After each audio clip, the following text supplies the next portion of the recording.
दोस्तों, महत्वपूर्ण एनालिसिस आप लोग के साथ साझा करने वाला हूं। रोजगार के प्रश्न को भारत के बेरोजगार युवाओं ने ही खत्म कर दिया है। जी हाँ, इसकी पूरी विश्लेषण और विवेचना की जाएगी आज के इस वीडियो में।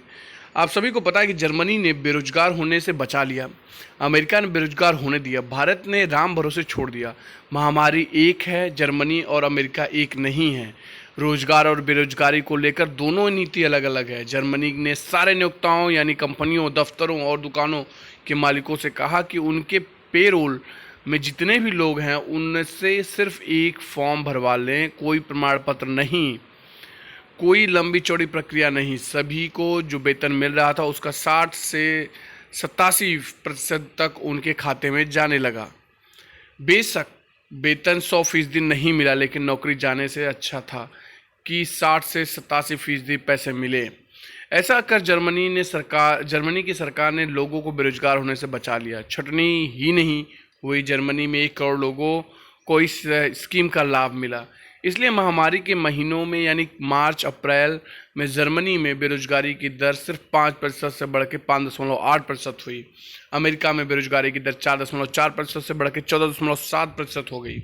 जर्मनी ने इंतजार नहीं किया, पहले ही लोगों को निकाला जाए, फिर हम बेरोजगारी भत्ता देंगे। जर्मनी की नीति थी कि किसी की नौकरी ही न जाए, एक बार कंपनी निकाल देती है तो वापस रखने में दिक्कत करती है। जर्मनी ने ऐसे कर कामगारों की मोलभाव शक्ति को भी बचा लिया। जब अर्थव्यवस्था पटरी पर लौटेगी तो उनकी सैलरी वापस मिलने लगेगी। नौकरी से निकाल दिए जाते तो कंपनी दोबारा रखती नहीं या फिर वेतन बहुत घटा देती। अमेरिका ने तय किया कि जो बेरोजगार हुए हैं उन्हें भत्ता मिलेगा। अमेरिका में 4 करोड़ लोगों ने इस भत्ते के लिए आवेदन किया है, मिल भी रहा है। अमेरिका में जर्मनी की नीति है लेकिन आधे मन से लागू है। अमेरिका में बेरोजगार होने पर आवेदन करना होता है, तब वहाँ केंद्र की तरफ से महामारी बेरोजगारी भत्ता दिया जाता है, करीब $600 का। प्रो पब्लिक ने एक महिला कामगार का उदाहरण देकर लिखा है कि जब उसने आवेदन किया तो उसका फॉर्म रिजेक्ट हो गया। बताया गया कि उसने लंबे समय तक काम नहीं किया है, इसलिए योग्य नहीं है। बाद में उसे मिला, लेकिन जो मिला वो आधे से कम था। अमेरिका ने भत्ता तो दिया लेकिन सैलरी से कम दिया। जर्मनी से पूरी सैलरी नहीं दी, लेकिन 60 से 87% का भुगतान कर दिया। जर्मनी और अमेरिका की तुलना का यह लेख मैंने प्रो पब्लिक में पढ़ा, जिसे लेख मैगिल्स ने लिखा था। भारत अकेला देश है जहां 10 करोड़ लोग बेरोजगार हो गए हैं। इनमें से करीब 2 करोड़ नियमित सैलरी वाले थे। एक आदमी के पीछे अगर आप 4 आदमी भी जोड़ लें तो इस हिसाब से 50 करोड़ की आबादी के पास आय नहीं है।